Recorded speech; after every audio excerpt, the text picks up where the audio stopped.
Olá, malta amiga. Espero que esteja tudo bem convosco. Eu sou o vosso amigo John Cell e sejam muito bem-vindos a mais um vídeo. Antes de começar o vídeo, metam um like neste, subscrevam ao canal e partilhem o vídeo se gostarem. Muito obrigado. Bem, eu perguntei recentemente no meu Insta o que deveria ser o vídeo de hoje e a maioria de vós respondeu filmes. Sinceramente, eu adoro filmes, mas hoje em dia a maioria destes se tornam mais à base de momentos de ação e efeitos especiais. Claro que há sempre exceções à regra. Assim sendo, hoje irei dar a minha opinião sobre alguns dos filmes mais recentes e, no fim, dar algumas recomendações de alguns filmes mais antigos, os quais abordam temas profundos e têm ótimas representações. Primeiro vou dar a minha opinião de uma série de filmes que, embora não seja muito recente, está se tornando cada vez mais popular. E estou falando dos filmes de Velocidade Furiosa. Eu gostei bastante do primeiro filme de Velocidade Furiosa. Apesar de não ser muito fã de corridas de carros, este usou muito bem este conceito e o misturou com elementos de crime, policial e ação. E é um filme que eu vi várias vezes. O segundo filme, apesar de ter mais cenas que beiram o irrealismo, é um que eu gostei e vi mais que uma vez também. Manteve o mesmo género do primeiro, mas desta vez introduziu o elemento de uma amizade que foi quebrada com o tempo e estava agora sendo reparada. O personagem Roman Pierce foi uma boa adição à série, pois elevou o poder da comédia sobre estes filmes. O terceiro filme focou-se apenas em um tipo a aprender a fazer drifts e teve um cameo do Vin Diesel no final como sua única referência aos filmes anteriores. Não gostei deste, pois achei desnecessário e, a partir do quarto filme para a frente, se focaram mais no personagem de Vin Diesel do que no de Paul Walker, o qual passou a ter um papel secundário, após tal, e tal me fez perder vontade de seguir a série. Após a morte de Paul Walker, então, achei desrespeituoso à sua pessoa continuarem com estes filmes. Com o tempo, Velocidade Furiosa deixou de ser sobre corridas de carros e passou a ser mais sobre roubos e feitos sobrenaturais, como um homem a atravessar uma abertura de uma autoestrada para apanhar uma mulher enquanto salta e caírem os dois em cima de um carro, mas ficarem os dois bem no final. Acho que já perceberam porque deixei de seguir estes filmes e só gosto dos dois primeiros. Agora, irei falar de outro sucesso gigante na indústria do cinema, o qual tem dominado esta última década. E falo dos filmes da Marvel. Ao contrário dos Velocidades Furiosa, eu nunca levei estes muito a sério. Eram filmes muito divertidos, com diversas falhas, mas que por algum motivo eu sempre apreciei, até os mais fraquinhos. Estes filmes têm bons atores, a fazer boas representações, muita ação, embora a maior parte deles sejam acusados de serem todos iguais.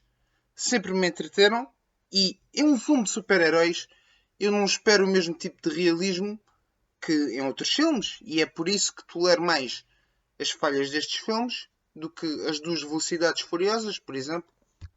Isto dito, acho que certos filmes da Marvel se destacam mais do que a maioria, como os do Capitão América, por exemplo, nos quais o herói perde sempre alguma coisa no final, sejam amigos, um interesse amoroso ou até mesmo uma era. Os filmes do Spider-Man, que se focam mais em um adolescente a tentar conciliar a sua adolescência e problemas pessoais com lidar com o crime em uma escala menor daquelas que estamos habituados a ter num filme de super-heróis. E aliás, o Homem-Aranha quebra um bocado do criticismo que alguns fazem dos filmes de super-heróis, generalizando que estes acabam sempre com um herói enfrentando alguém com o mesmo tipo de poder que ele. O Thor Ragnarok, que é o primeiro filme deste herói a quebrar o tom sério dos filmes anteriores, recorrendo ao humor e tendo uma vilã tão forte que o herói teve de arranjar outra forma, para além da força bruta, de lidar com esta. Entre outros filmes, os quais quebram o estereótipo dos filmes de super-heróis, como o Pantera Negra, o qual teve um vilão muito bem desenvolvido, algo que até tal diziam que não acontecia nos filmes da Marvel. E depois, claro, temos os Avengers Infinity War e Endgame, os quais possam ter as suas falhas, mas foram um espetáculo visual cheio de momentos sentimentais e uma grande conclusão em geral para a Infinity Saga. Claro que eu adoro Deadpool. É um filme muito meta no qual o personagem fala diretamente com os fãs muitas vezes. É uma comédia negra e o facto de não fazerem da parte do universo cinematográfico da Marvel deu ao personagem a liberdade de se manter fiel a quem ele é na banda desenhada, usando muitos palavrões e tendo um bom nível de gore. Não vou perder muito tempo a falar do universo cinematográfico da DC, pois embora eu tenha achado o Man of Steel um filme ok, como alguém que conhece a história na qual se basearam para criar o Batman vs Superman, a desilusão foi tanta com esse filme que eu desisti completamente desse universo. O filme Unbreakable do início dos anos 2000 teve duas continuações em forma de Split e Glass nos anos mais recentes. Embora o filme Glass tenha causado muita controvérsia entre os fãs, com o seu final chocante, eu amei e recomendo muito essa trilogia para quem gosta de super-heróis. Cada filme tem um tom diferente e dou um destaque a Split, que foi o filme que mais gostei dentre estes. Estes levam as histórias de super-heróis para uma nova direção, mais obscura e, na minha opinião, o produto final é muito bom. Agora irei falar de dois filmes os quais esperei muitos anos para ver. It e It Parte 2. Eu sou muito fã de filmes de terror antigos, mas nunca nenhum me assustou. Até um dia ver umas cenas da minissérie de 2 episódios de It, de 1990. Pennywise, o palhaço, assombrou os meus pesadelos até eu ver a minissérie completa e ver que afinal não era assim tão assustador, mas a performance do ator Tim Curry, o qual eu conhecia mais pela comédia, era realmente assustadora e ele foi perfeito para o papel. Resumindo, eu vi It Parte 1 um dia antes de ver o 2 no cinema e honestamente gostei dos dois, mas ambos me desiludiram. O segundo filme usou CGI para fazer as crianças do primeiro filme parecerem que tinham a mesma idade que tinham quando fizeram o primeiro filme. Mas elas cresceram com o tempo, obviamente. Em vez de filmarem essas cenas na altura em que fizeram o primeiro. Ficou mal e irrealista. Mas, tirando isso, não acho que o segundo filme seja tão mau quanto dizem. Porém, vendo ambos como um adulto, me desiludiram muito. O novo ator a fazer de Pennywise não se compara a Tim Curry, na minha opinião, claro.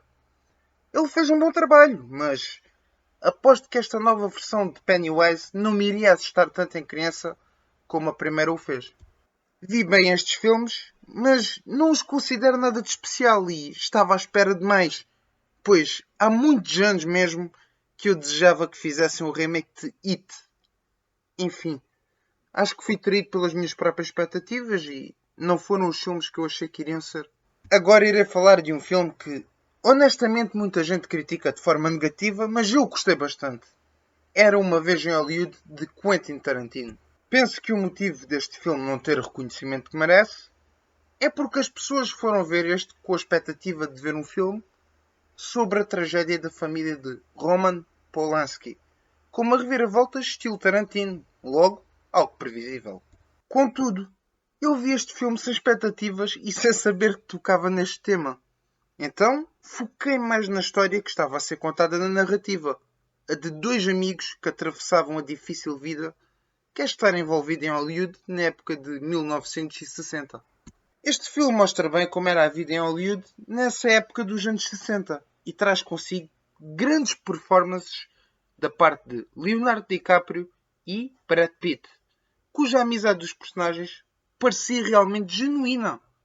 Aliás, a performance de Leonardo DiCaprio chega a ser assustadoramente boa neste filme.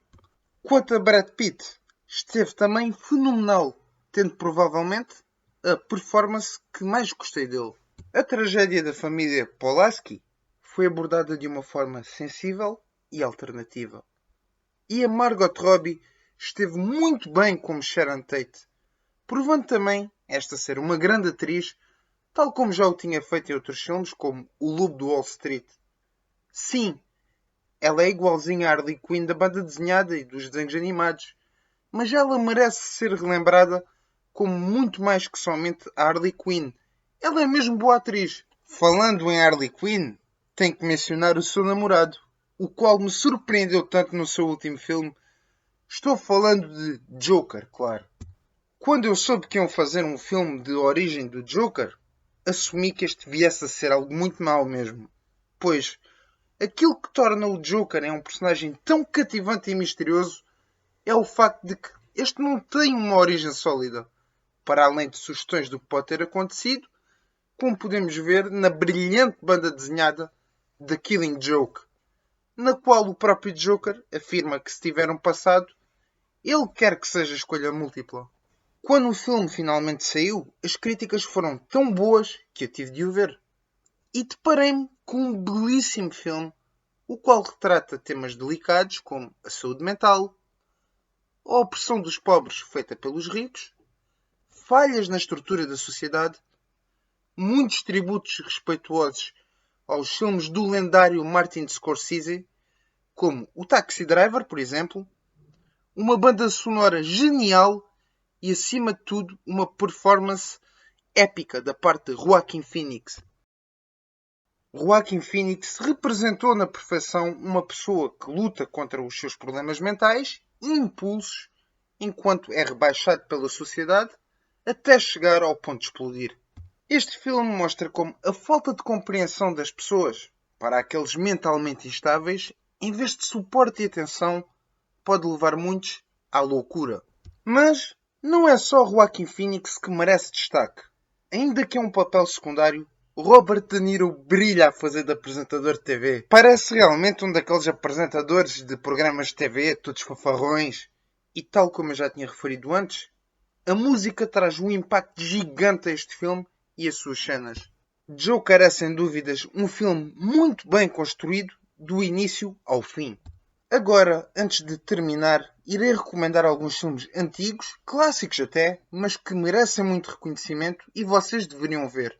Como o clássico Voando sobre um Ninho de Cucos, com o lendário Jack Nicholson, o qual conta a história de um criminoso que, a fim de evitar a prisão, finge ter problemas mentais, indo parar a um hospício. Este filme é muito antigo mesmo, mas é um filme lindo, o qual mostra a severidade de certos problemas mentais, tal como os institutos nos quais estes são tratados, tocando em temas como excesso de comprimidos, liberdade, lobotomia, amizade, entre outros. Os filmes The Rain Man, com Dustin Hoffman e Tom Cruise, e Uma Mente Brilhante, com Russell Crowe, também tocam em temas delicados, como o autismo e a esquizofrenia. E ambos estão repletos de boas atuações da parte de seus atores. Os filmes do Padrinho, Scarface, Carlitos Way, entre outros do mesmo tema, explicam como a máfia operava antigamente, seus códigos morais, suas decisões difíceis de fazer, mostrando a parte mais humana dos mafiosos durante seus dilemas morais. Filmes como o Taxi Driver e o Apocalypse Now retratam muito bem o trauma que os veteranos de guerra sofrem e os podem guiar à loucura. Taxi Driver ainda aborda o tema delicado que é a prostituição de menores de uma forma sensível e respeituosa. Filmes como o Fight Club mostram como a procura de significado para a existência e nos obcecarmos demasiado com a liberdade pode conduzir a problemas mentais e comportamentos anarquistas. O filme O Sexto Sentido é muito bom para ajudar a lidar com a morte e aceitar esta como parte natural da vida. Embora não seja fã do Matrix Reloaded e do Revolutions, o primeiro filme põe sérias questões sobre a liberdade e a verdadeira natureza do ser humano em questão, especialmente através do personagem Agente Smith, o qual considera os humanos um vírus, mas também apresenta a importância de acreditarmos em nós mesmos, procurarmos as nossas próprias decisões e respostas. O primeiro filme de Matrix é realmente um filme muito bom. Então, será que o cinema perdeu a sua magia nas últimas décadas? Eu diria que não. Os filmes da Marvel cumprem bem o seu objetivo de entreter o público e inspirar pessoas. E filmes profundos como o Joker, por exemplo, ainda existem. Gostaria apenas que mais filmes focassem da forma certa nestes aspectos mais humanos, os quais referi, em suas mensagens, em vez de maioritariamente em ação e efeitos especiais. Apenas isso. Mas há muitos filmes recentes os quais eu adoro. Logan e Avengers Infinity War e Endgame são filmes de heróis cheios de ação e efeitos especiais, mas o que os faz cativar tanta gente é também os valores sentimentais por trás destes. Em Logan, podemos ver, depois de tantos anos, um Wolverine mais envelhecido e frágil, a tratar do professor Xavier, que agora sofre de demência, enquanto descobre que tem uma filha e a tenta proteger.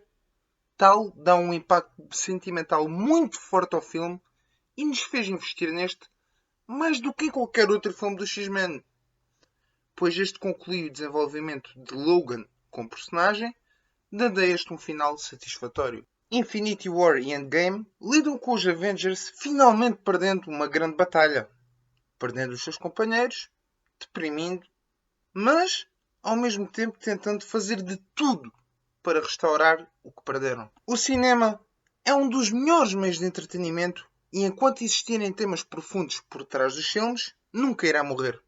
Filmes mais à base da ação também são bons e entretêm bem, como o John Wick, mas é sempre bom quando um filme nos faz refletir na vida, nas nossas escolhas, nos problemas que ignoramos, entre outras coisas. Mas esta é somente a minha opinião. Sintam-se à vontade para discordar dela. Tenho muitos mais filmes para falar, mas ficará por outro dia, pois já arrastei muito este vídeo. Espero que tenham gostado deste e que fiquem muito bem. Até ao próximo vídeo. Um grande abraço do vosso amigo John Cell.